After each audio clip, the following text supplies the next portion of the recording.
E aí, meu querido concurseiro, tá firme na pegada aí? Isso é importantíssimo, porque a cada dia você está mais perto do seu sonho. E a realização desse sonho depende muito da sua dedicação. Então, senta a bunda na cadeira e aula, exercício. Porque quanto mais você se dedicar, mais chance você tem de chegar. Dando continuidade ao nosso estudo aí dos direitos individuais e fundamentais, nós vamos trabalhar agora uma outra espéciezinha de direito individual, está no artigo 5º. É o último grupo, né, de direitos individuais do artigo 5º, que é o direito à segurança.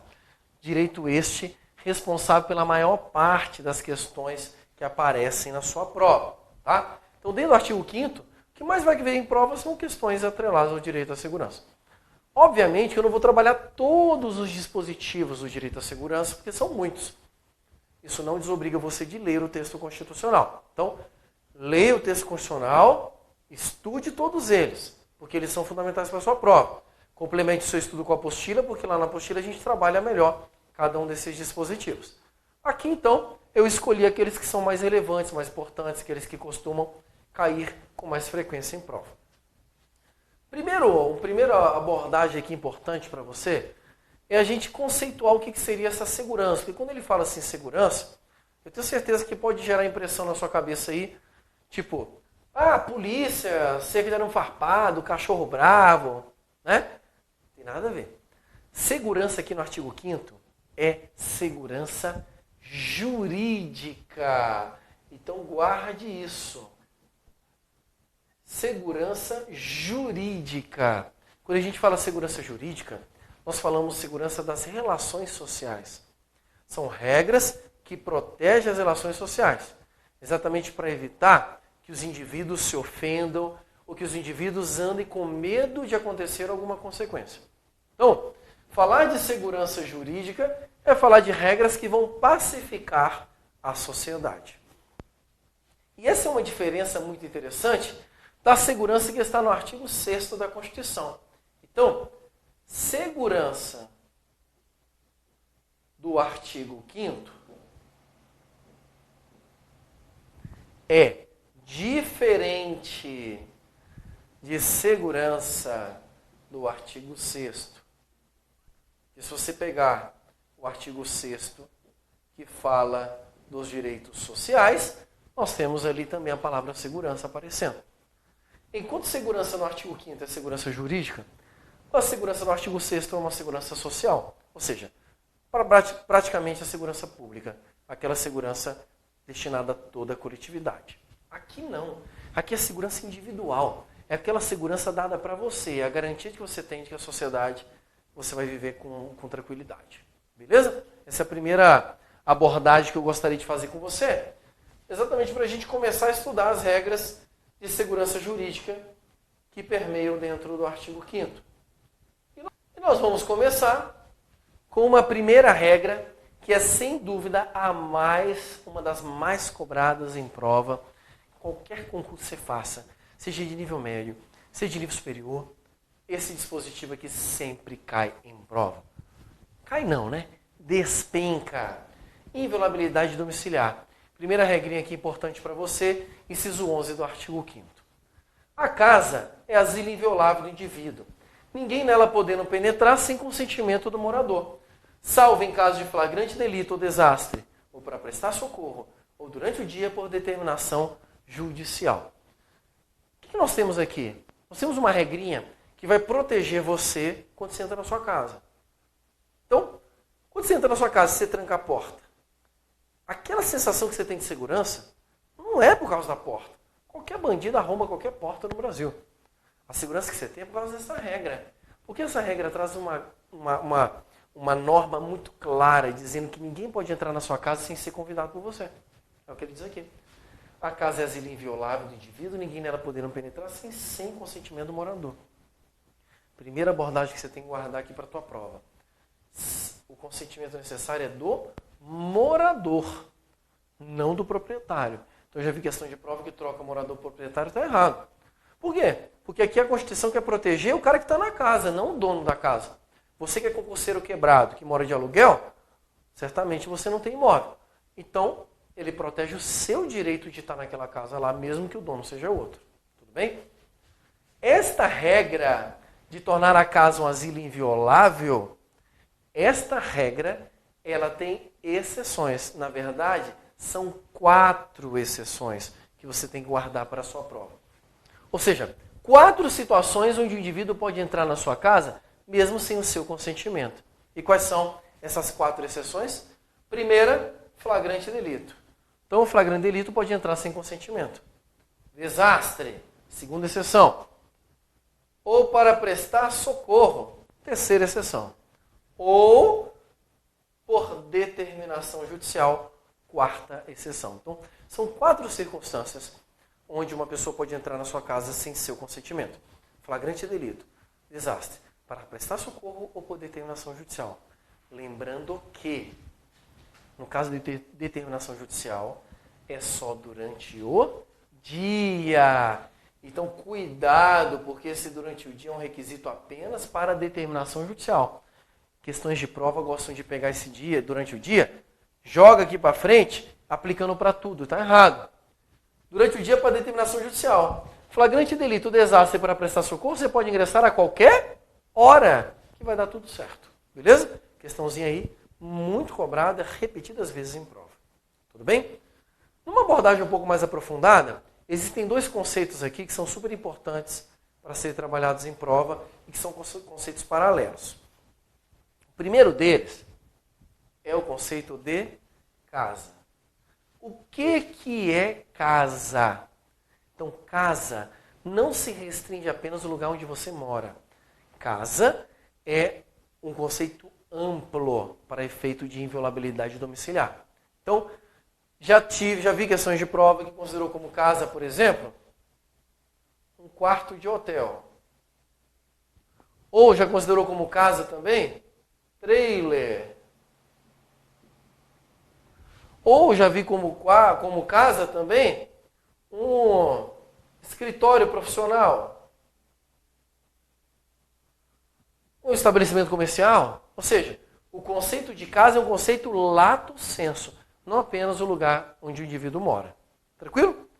Outro conceito aqui importante, que também costuma ser trabalhado em prova, é o conceito de dia. Então, o que é dia? Em regra, dia 6 às 18 horas. Dia de 6 às 18. Então, geralmente a gente vê a operação da Polícia Federal na televisão, o cara vai cumprir a determinação judicial. Eles ficam atrás de uma árvore, lá 50 caras atrás da árvore, esperando das 6 horas para entrar na casa do maluco. Então, para entrar na casa sem consentimento do cara durante o dia, 6 às 18. Pode aparecer na tua prova uma interpretação que o STF tem, em que ele considera dia não esse critério cronológico aqui, considerando as diversas regiões do país onde você tem uma mudança. Então, horário de verão, por exemplo, dia, 18 horas está sol, 20 horas pode ser sol. Então, se na tua prova aparecer esse critério do amanhecer até o anoitecer, ele também pode ser um critério utilizado. Mas você só pensa nele se a questão de prova falar dele. Se não, trabalhe com uma regra, 6 às 18. Por quê? É super comum numa questão de prova, você encontrar lá uma questão do tipo assim, o cara cumpriu determinação judicial às 20 horas. Opa, fora 6 às 18, está errado. É inconstitucional. Beleza? Primeira regrinha muito bacana sobre segurança jurídica e inviolabilidade domiciliar. É, sem dúvida, uma das mais importantes aí para a sua prova. Avançando na segurança, então, vamos ler agora outro dispositivo constitucional. Inviolabilidade das comunicações. Esse inviolabilidade das comunicações disputa com inviolabilidade domiciliar o ranking de primeiro lugar nas questões de prova. Então, fatalmente, em algum concurso que você vai fazer na sua vida, você vai encontrar a questão disso aqui também. Inviolabilidade das comunicações. Inciso 12 do artigo 5º diz assim: é inviolável o sigilo da correspondência e das comunicações telegráficas, de dados e das comunicações telefônicas, salvo, no último caso, por ordem judicial, nas hipóteses e na forma em que a lei estabelecer, para fins de investigação criminal ou instrução processual penal. Veja que pelo tamanho do inciso você já tem uma questão linda de prova. Pegou o inciso, jogou na prova, você já tem uma questão de prova aqui, fácil, fácil, fácil. Por quê? Porque ele é completo, ele tem muito detalhe, você tem que estar atento ao que está escrito aqui. Primeira missão que nós temos quando a gente trabalha com a inviolabilidade das comunicações é destrinchar esse inciso. E para tentar destrinchá-lo, eu vou identificar primeiro as formas de comunicação que o inciso trouxe. Então ele falou, é inviolável o sigilo da correspondência, primeira forma. Comunicação telegráfica, segunda forma. Comunicação por meio de dados, terceira forma. E comunicação telefônica, quarta forma. Então, a Constituição traz 4 formas de comunicação aqui. Correspondência, telegráfica, de dados e comunicação telefônica. Show de bola? Beleza. Dessas 4, ela só permite a quebra do sigilo de uma forma. Você percebeu isso aí? Ela só permite a quebra do sigilo no último caso. Querido, último caso é quem? Comunicação telefônica. Então, segundo a Constituição Federal, só pode quebrar o sigilo da comunicação telefônica. Ponto. Tá, qualquer pessoa pode quebrar o sigilo de comunicação telefônica? Não. A Constituição diz que só pode quebrar o sigilo de comunicação telefônica por ordem judicial. Ou seja, tem que ter juiz na parada, senão não pode. Só o juiz determina a quebra do sigilo de comunicação telefônica. Ok? Tá. O juiz acordou de manhã e falou assim, tô a fim de quebrar sigilo hoje. Ele pode quebrar a hora que quiser e da forma que quiser? Não! A quebra do sigilo da comunicação telefônica só pode ser feita pelo juiz, nas hipóteses, na forma que a lei estabelecer, para fins de investigação criminal ou instrução processual penal. Querido, para quebrar sigilo de comunicação telefônica tem que ter crime na parada, senão não quebra. Tem que ter crime. Tem que ter crime. Entendeu isso aqui? Ou é para investigação criminal, com inquérito, ou para instruir processo penal. Aqui você já mata, tipo, zilhões de questões de prova. Mais ou menos assim. O delegado pode determinar a quebra do sigilo da comunicação telefônica. Certo ou errado? Errado? O delegado não é juiz. O Ministério Público pode decretar a quebra do sigilo de comunicação telefônica. Certo ou errado? Errado. O Ministério Público não é juiz.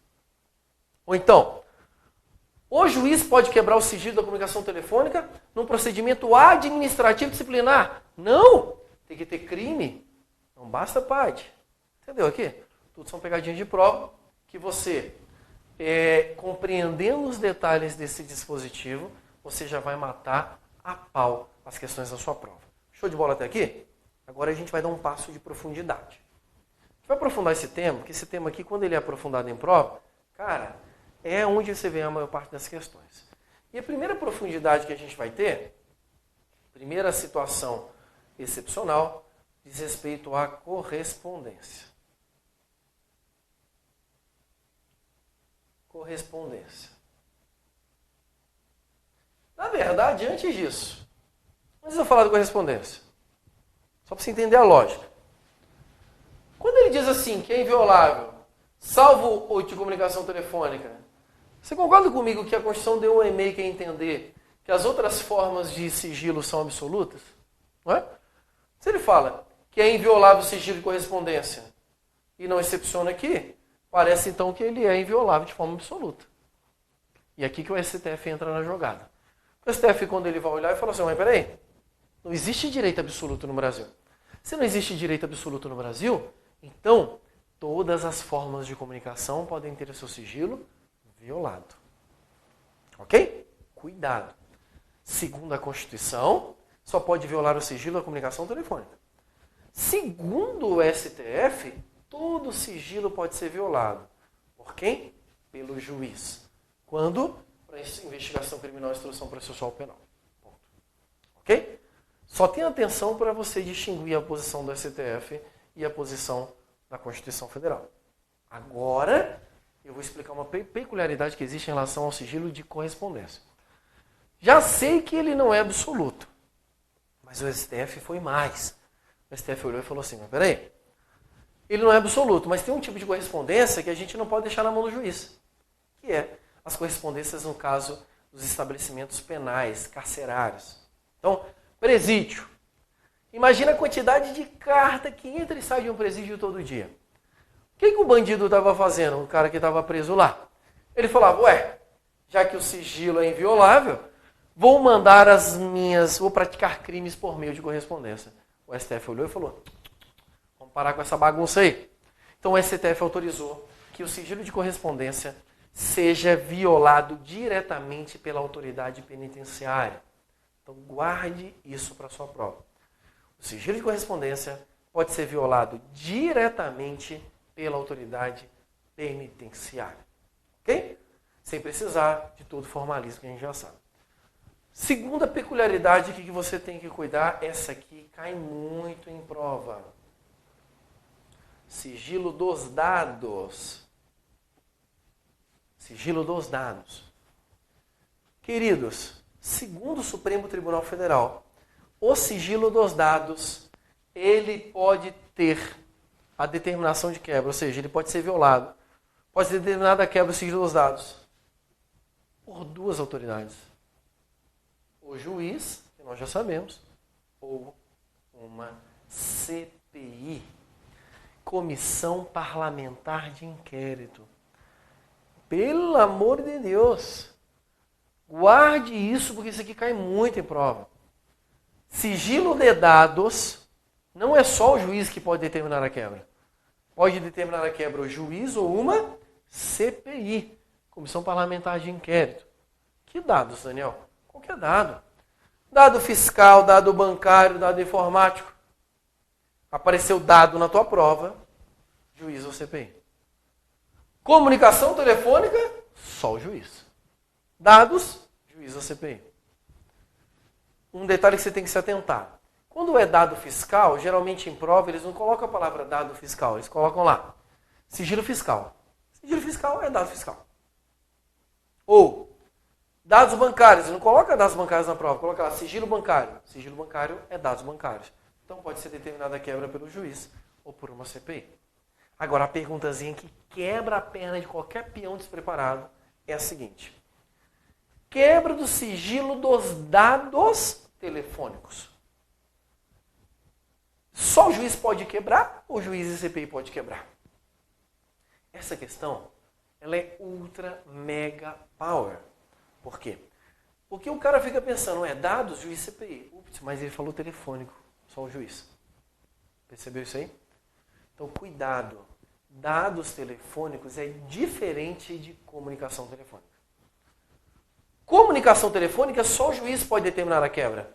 E o que é comunicação telefônica? Duas pessoas estão conversando. Eu entro no meio e ouço a conversa entre elas. A quebra do sigilo da comunicação telefônica. Só o juiz determina. Quebra o sigilo dos dados telefônicos. Eu mando um ofício para a operadora de telefonia falando assim, olha, eu quero informações de todos os números que ligaram para esse aparelho aqui nos últimos 30 dias. Eu ouvi a conversa de alguém? Não. Eu só tive acesso aos dados. Dados é juiz ou CPI. Cuidado com essa questão, que essa questãozinha é ultra mega power bacana para sua prova. Show de bola até aqui? Matamos então mais um dispositivo de segurança jurídica, que junto com o primeiro forma aqui uma leva de dispositivos de primeira linha, daqueles que sempre caem em prova, daquele que, quando você acerta uma questão dessa aqui, certamente isso vai te projetar mais para frente dentre os candidatos. Avançando então, devido processo legal. Esse princípio devido processo legal, ele exige que qualquer restrição de direitos fundamentais passe primeiro por um processo. É isso que a Constituição quis dizer quando ela falou que ninguém será privado da liberdade dos seus bens sem o devido processo legal.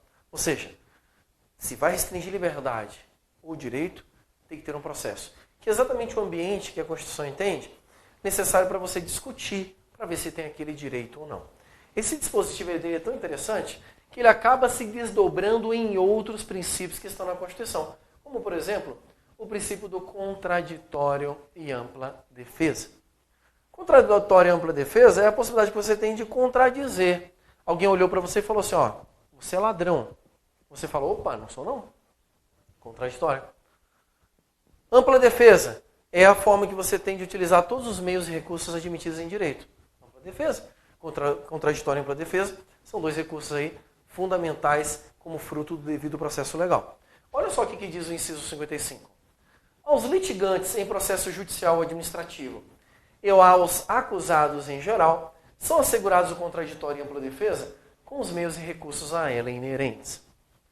Queridos, contraditório e ampla defesa é um dispositivo que cai muito em prova e você tem que estar bem atento a ele. Primeiro detalhe desse dispositivo. Ele pode ser utilizado tanto em processo judicial quanto em processo administrativo. Então, costuma cair em prova assim. Contraditório e ampla defesa só cai no processo judicial. Errado. Só cai no processo administrativo. Errado. Só cai no processo criminal. Errado. É processo judicial ou administrativo em qualquer processo. Tudo bem? Essa é a regra, tá? E você também vai poder utilizar através desse contraditório para defesa todos os recursos que você puder para proteger e para se defender. A regra diz que é em processo judicial e administrativo, mas existem algumas exceções a essa regra. Então, a primeira exceção que é bacana sobre esse contraditório para defesa é num procedimento de natureza administrativa chamada de inquérito policial. Inquérito policial é uma exceção super bacana para a prova. Significa dizer que no inquérito policial não existe contraditório para defesa. Ou seja, a polícia pode só te ouvir e não ouvir você. Pode perguntar, mas ela vai ouvir o que ela quiser. Você não tem direito de se defender no inquérito policial. Por quê? Porque entende-se que o inquérito policial é uma peça de natureza administrativa dispensável, disponível. Por essa razão, entende-se que não existe contraditório para defesa, ou não é exigido contraditório para defesa no inquérito policial. Se o delegado quiser facultar isso, pode facultar, não tem problema, mas ele não é indispensável, ok? Outra situação que não tem contraditório e ampla defesa, inquérito civil. O inquérito civil, que é uma investigação, assim como o inquérito policial, só que de ordem civil promovida pelo Ministério Público. O Ministério Público está investigando uma determinada situação para ver se tem ilícito ali, mas o inquérito civil não tem contraditório para defesa, é só uma investigação. Também não vai ter contraditório para defesa em uma sindicância investigativa. Então, investigativa, cuidado com isso aqui em prova, porque a sindicância investigativa é uma modalidade de procedimento administrativo disciplinar. O objetivo dessa sindicância aqui é só investigar para ver se houve ilícito administrativo. Não tem contraditório para defesa. Questãozinha top também para a sua prova. Ou seja, basicamente nas situações de inquérito, de investigação, onde você não tem do outro lado um acusado, não precisa ter contraditório para defesa. Todos eles são dispensáveis. Tá? É interessante que este tema aqui, ele é um tema que ele é muito discutido na doutrina e na jurisprudência. E aí o STF, ele acabou trazendo algumas informações, algumas decisões aí que acabam impactando a nossa vida na prova. Tem várias decisões importantes do STF, mas eu queria registrar essas duas súmulas vinculantes aqui como as duas súmulas fundamentais para o seu estudo na hora que você estiver se preparando para o concurso.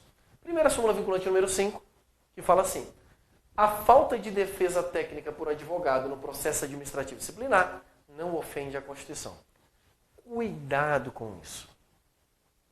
Muita gente estava entendendo, e as questões de prova acabam abordando sobre essa forma, que não precisa ter defesa no procedimento administrativo disciplinar, porque não tem problema. Não tem nada a ver. Tem que ter contraditório para defesa. No procedimento administrativo disciplinar, tem que ter contraditório para defesa. Mas ela não precisa ser feita por meio de advogado.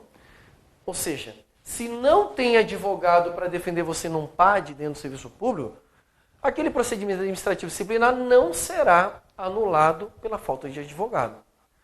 Tem que ser assegurada a defesa, mas ela não precisa ser feita por meio de advogado. Se você não assegurar a defesa no PAD, o processo vai ser anulado. Tudo bem? Então cuidado com essa súmula aqui. Segunda súmula, essa aqui tem caído bastante em prova, a súmula vinculante número 14. É direito do defensor, no interesse do representado, ter acesso amplo aos elementos de prova que, já documentados em procedimento investigatório, realizado por órgão com competência de polícia judiciária, digam respeito ao exercício do direito de defesa. Então, qual é o direito do advogado em relação aos autos do inquérito? Ou seja, está ocorrendo a investigação. O advogado ele tem o direito de ir lá e ter acesso aos autos daquela investigação? Sim. Ele tem direito a ter acesso a tudo da investigação? Não. A palavra mágica aqui é isso aqui. Ele vai ter acesso amplo aos elementos de prova que já estão documentados.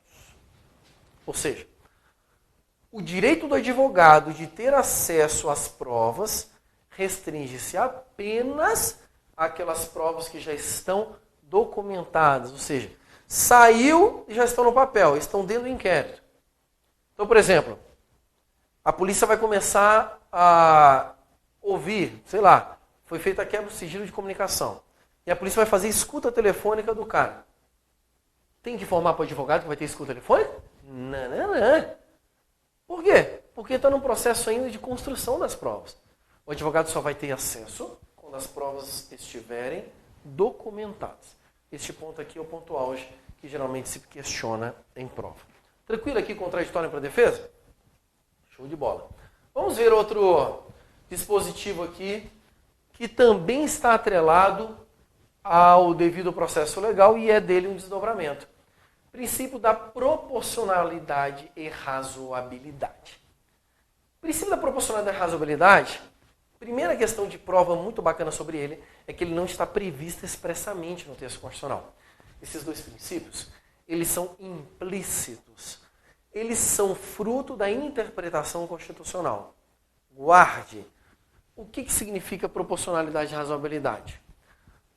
Muita gente tenta explicar os dois separados, mas eles são indissociáveis. É como se fosse marido e mulher. Tipo, são dois, mas eles são uma só carne. Então, proporcionalidade e razoabilidade está atrelado a uma limitação imposta à atuação estatal. Ou seja, é uma forma que a Constituição deu para que a gente pudesse nos proteger do arbítrio estatal. O Estado, quando age, ele tem que ser razoável e ele tem que agir com proporcionalidade. Significa dizer que em toda atitude do Estado, ele não pode exceder os seus limites. Eu sempre utilizo como parâmetro para entender proporcionalidade e razoabilidade, eu me faço uma pergunta. Primeira pergunta. Esse comportamento do Estado foi necessário? Então, o primeiro requisito é o da necessidade. Segunda pergunta. Este comportamento do Estado está adequado? Então, segundo é a adequação. São duas perguntas que você faz para você entender se é proporcional ou razoável. Eu sempre cito um exemplo bem bacana que pode ser trabalhado na sua prova.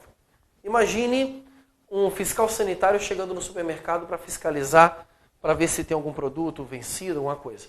Ele chega lá e encontra um potinho de Yakult jogado assim da bandeja, jogado lá e vencido um dia. Aí esse fiscal saca uma arma, começa a dar tiro para cima, algema todo mundo que está no mercado, pendura o gerente de cabeça para baixo, ou prende o saco na cabeça e... Por que você fez isso? Pergunto. É necessário fazer isso por causa de um potinho de Yakult vencido? É adequado esse comportamento que o fiscal teve lá diante daquela infração que foi cometida? Obviamente que não. Se não foi, não é proporcional, não é razoável. Show de bola? Por fim, inadmissibilidade das provas ilícitas. Esse dispositivo também decorre aqui, ele é desdobramento do devido processo legal, porque o devido processo legal ele requer que todo o processo esteja em conformidade com a lei.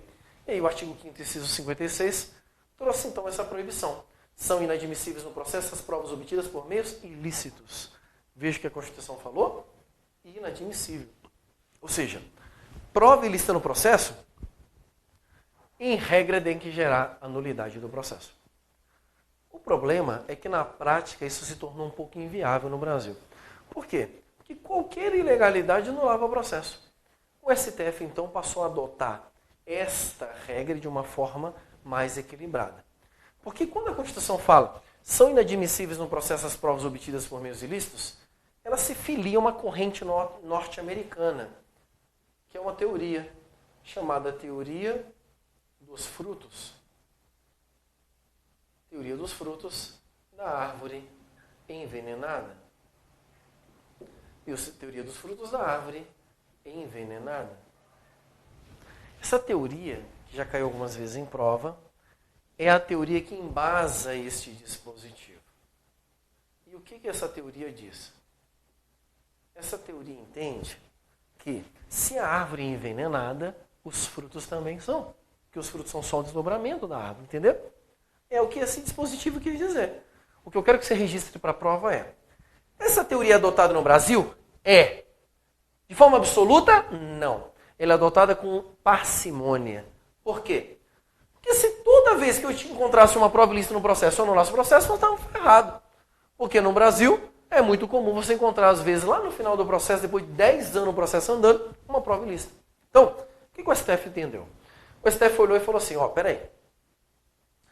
A existência de uma prova ilícita no processo não deve anulá-lo automaticamente. Não. Vamos resolver. Tira a prova ilícita do processo.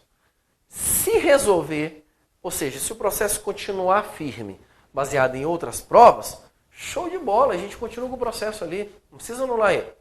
Entretanto, se aquela prova for a única prova que dá subsídio àquele processo, aí você anula o processo. Então, guarde. A existência de uma prova ilícita no processo não significa a sua imediata anulação.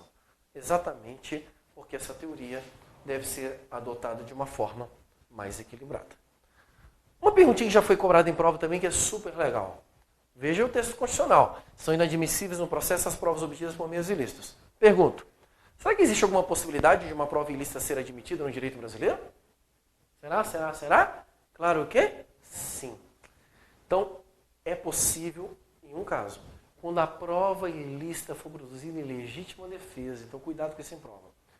Prova ilícita produzida em legítima defesa, ela pode ser admitida no direito brasileiro se aquela for a única forma de se comprovar. Ok? Prova ilícita em legítima defesa é quando você produz essa prova ilícita para proteger a si mesmo. Aí o STF tem entendido que sim, ela pode ser aceita. Outras duas provas que também são interessantes, que já tiveram decisões doutrinárias, já caíram em prova. Prova fortuita, que também aceita no direito brasileiro. Prova fortuita é aquela prova encontrada por acaso. Tipo, eu não estava procurando aquela prova, estava procurando outra. Mas aí tropeço numa situação. Por exemplo, quebro o sigilo de comunicação telefônica para investigar crime de tráfico e na hora que eu estou ouvindo a conversa eu descubro que tem crime de homicídio no meio. Aí a prova fortuita, ela pode ser admitida? Pode, desde que sujeita ao contraditório pela defesa. Segunda questãozinha também que já foi trabalhada é a chamada prova emprestada, que o STF também diz ser admitida no direito brasileiro. Prova emprestada é aquela prova produzida num tipo de processo e emprestada para o outro. Exemplo, prova produzida na esfera criminal e emprestada para a esfera administrativa. Desde que sejam as mesmas partes, o mesmo fato, e seja sujeito ao contraditório pela defesa, ela pode ser emprestada. Show de bola? Por enquanto, a gente trabalhou essas regras aqui. Próxima aula a gente continua com mais regras de segurança jurídica para você. Beleza? Beijo no coração e até lá.